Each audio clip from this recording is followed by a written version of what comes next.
Hey there. Have you missed us?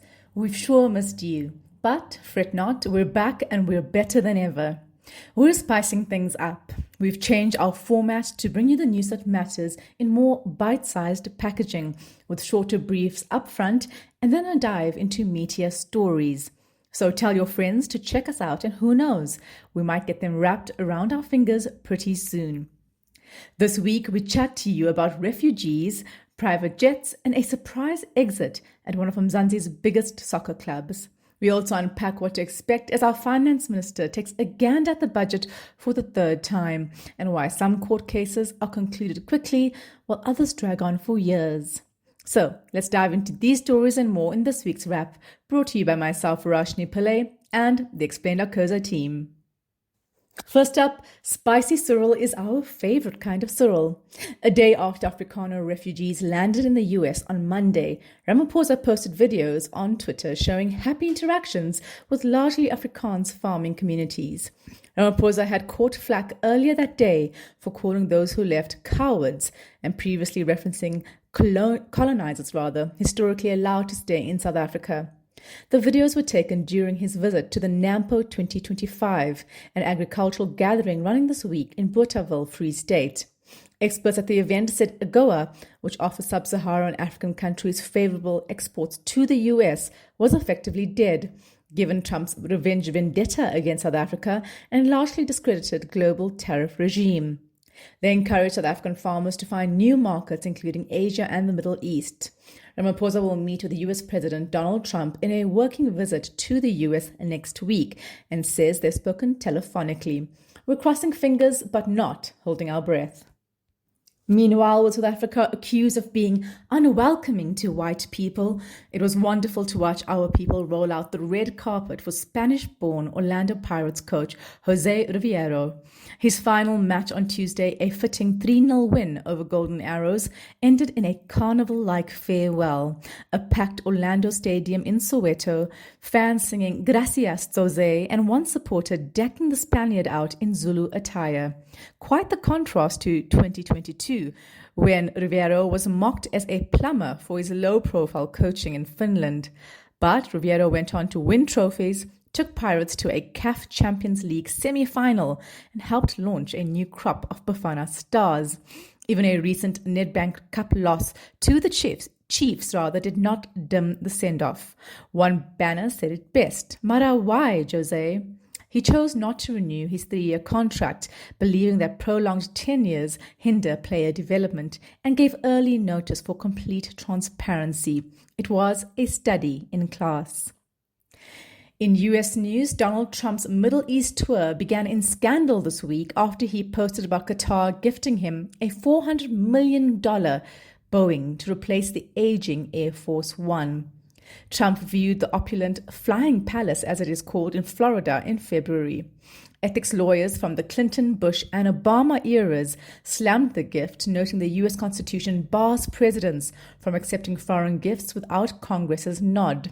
They've also said Trump's personal $5.5 billion Qatari golf resort deal and his crypto ventures tied to Emirati funds is a conflict of interest. Meanwhile, Trump's first major international tour during his second term secured massive deals for the U.S., $600 billion from Saudi Arabia and $1.2 trillion from Qatar, eclipsing his 2017 pledges. He lifted Syria's sanctions and addressed Iran's nuclear program, but excluding Israel from his itinerary has strained ties. Oh, and he has teased a decision on renaming the Persian Gulf to Arabian Gulf. Because, of course, he has.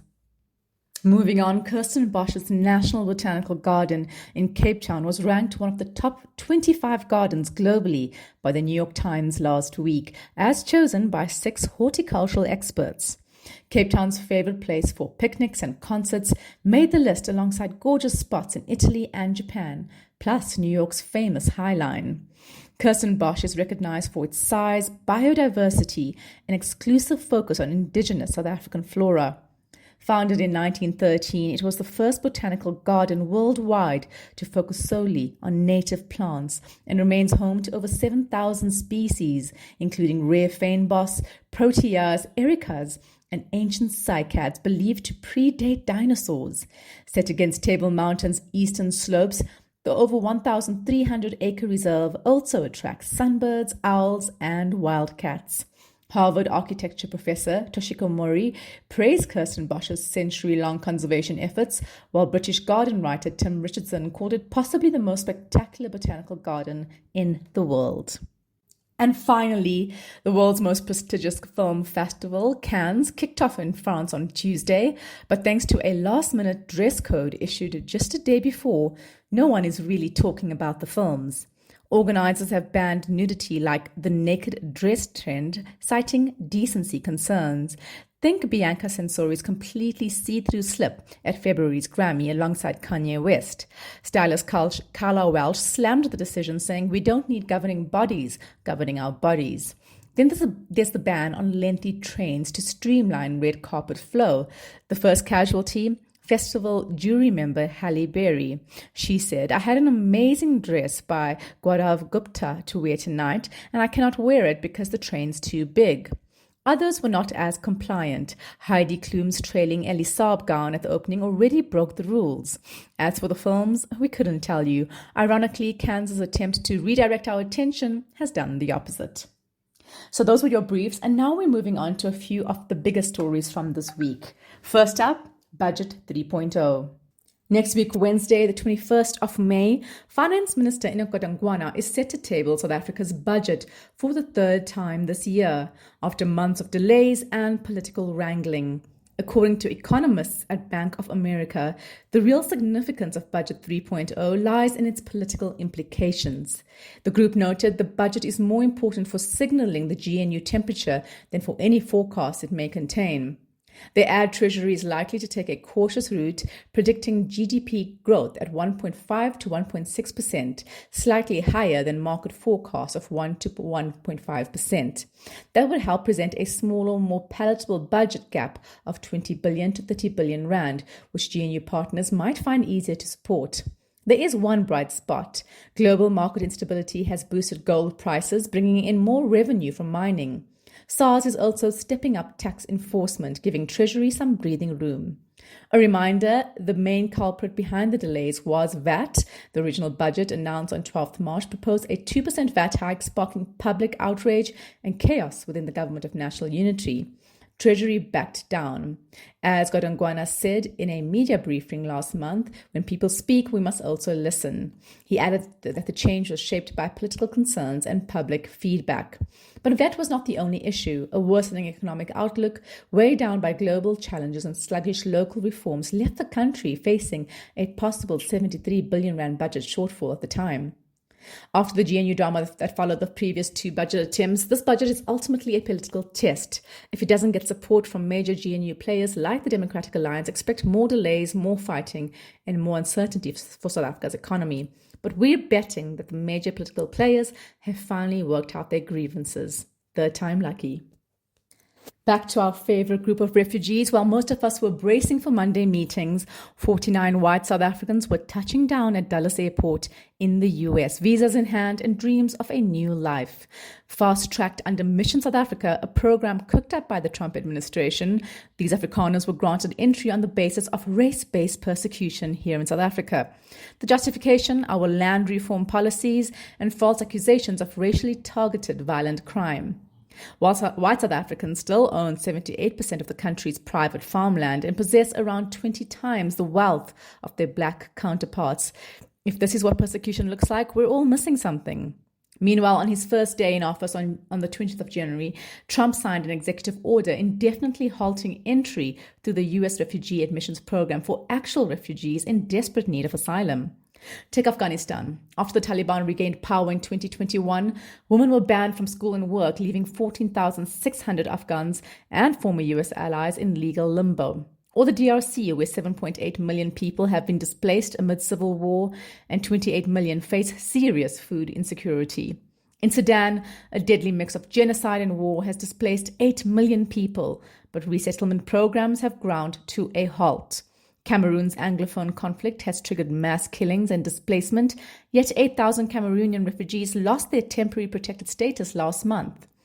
Court battles over these bans in the US drag on, but not much else moves. Professor Jacob Esclamini, a historian at Princeton University who grew up under apartheid, told Vox News in the US it is bitterly ironic that Trump has stopped the processing of refugee applications for everyone except this group of privileged white South Africans. He emphasized that Afrikaners continue to hold significant economic and social privileges and do not face any persecution that would justify refugee status. Meanwhile, the 49 white Afrikaners, many of whom looked very well fed and pushed along a mountain of suitcases, were fast-tracked in just 3 months. The development has dominated international news and social media, and with the Trump administration promising to bring in more Afrikaner refugees over time, this issue is going to keep coming up. In legal news, Tiger Brands, one of South Africa's biggest food companies, has finally agreed to begin settling with victims of the country's worst ever Listeriosis outbreak, 7 years after it happened. The outbreak, traced to the company's enterprise factory in Polokwane in 2017, killed over 200 people and infected more than 1,000, many of them babies. It's the world's deadliest Listeriosis outbreak to date. Listeriosis is a serious bacterial infection that can cause meningitis. In South Africa, it hit pregnant women and newborns especially hard. Women who were infected by Tiger Brands products miscarried and lost their babies, one after just a day. Over 400 newborn cases were linked to infected food. One case, 7-year-old Tetonga Beni, now lives with severe neurological damage after her mother ate contaminated polony while pregnant and has been pulled out of school. Despite overwhelming evidence, including a 2024 genetic study proving a direct link between Tiger Brands' plant and the specific ST6 strain infecting over 300 people, the company has fought tooth and nail to avoid payouts. It denied liability, delayed legal processes, and refused to compensate victims. A class action lawsuit launched in 2018 by RSI and LHL attorneys has been fighting since. That changed this week. On Monday, just as court proceedings loomed, Tiger Brands suddenly told shareholders they'd made a limited settlement offer. They'd compensate only the 300 people whose cases were genetically linked to the ST6 strain. That excludes hundreds of others who ate the same products but weren't tested. The settlement includes full damages, but there's no figure yet and no clarity on how claims will be handled. The court must still approve the structure of this proposed settlement to ensure fairness, and the class action continues in parallel. The class action lawyers argue the distinction is arbitrary. Not all victims were tested, but many were similarly affected. This is still the first real admission of liability from Tiger Brands, but with most victims still excluded, justice for all remains elusive. Staying with legal news, Joshlin Smith moved super fast, so why are most South African cases painfully slow? When 6-year-old Joshlin Smith disappeared from her home in Saldanha Bay in February 2024, South Africa watched in horror. Within days, her mother's boyfriend, and a friend were arrested. In just over a year, the case was tried and a verdict was handed down, an unusually fast outcome for a country where justice usually takes its sweet time. The murder trial of footballer Senzo Mayiwe is still going on a decade later. The state capture prosecutions are crawling, and televangelist Timothy Amatoso was recently acquitted after spending almost 8 years behind bars waiting trial. So what made Joshlin's case different? Did the high public sentiment on missing children and the many eyes on this case prompt the National Prosecuting Authority to move this case to the front of the line? Jeanne Bodenstein, head of the Rape Survivors Justice Campaign, theorizes so. She told Explain there is a big realization within the prosecuting authority and the justice system that they need to get this right.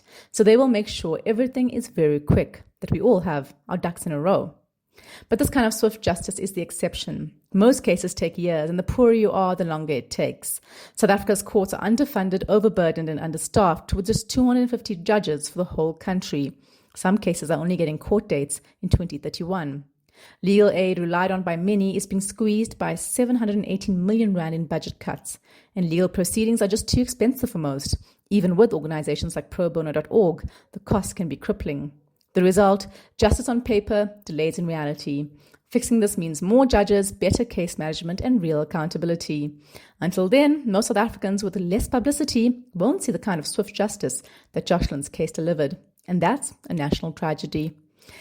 All these stories are available at greater length on our website. That's it from us at The Wrap, an award-winning product of Explain.co.za. Simple news summaries for busy people. Remember to share the love, tell your friends to sign up at explain.co.za/subscribe.